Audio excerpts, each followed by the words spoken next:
কিছুদিন আগে বাংলাদেশের রেমি নামক এক কম বয়সী মেয়ে গৃহবধূ প্রায় ৩৮ মিনিটের কয়েকটি লাইভ ভিডিও করে আত্মহত্যা করেছেন।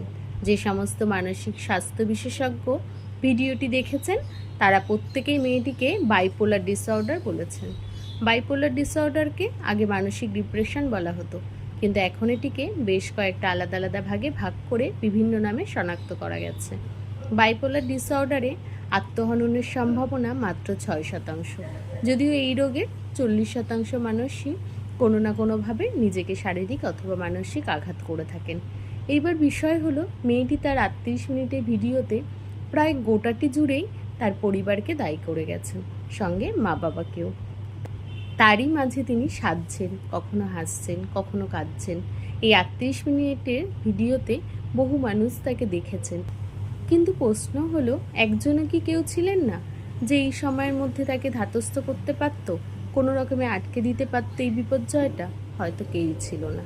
আপাত দৃষ্টিতে আমাদের সমাজে হয়তো এই পরিস্থিতির দিকে এগিয়ে চলেছে, যেখানে কেউই থাকছে না, আমি রয়েছি এটুকু বলার জন্য। বিশ্বের সমস্ত দেশে হু করে বাড়ছে আধুনিক প্রযুক্তির ব্যবহার, সেই সঙ্গেই বাসা বাঁধছে মন খারাপের মতো মরণ রোগ। প্রায় ৯০% মানুষ কোনো না কোনো মানসিক ব্যাধিতে ভুগছে।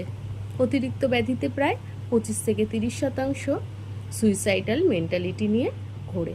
প্রতি ১০০ জনের প্রায় ৭ থেকে ৮ জন। হয়তো আমার আপনার চারপাশে বাসে, ট্রামে, অফিসে, রাস্তায় দাঁড়িয়ে কেউ চিন্তা করছেন নিজেকে শেষ করে ফেলার।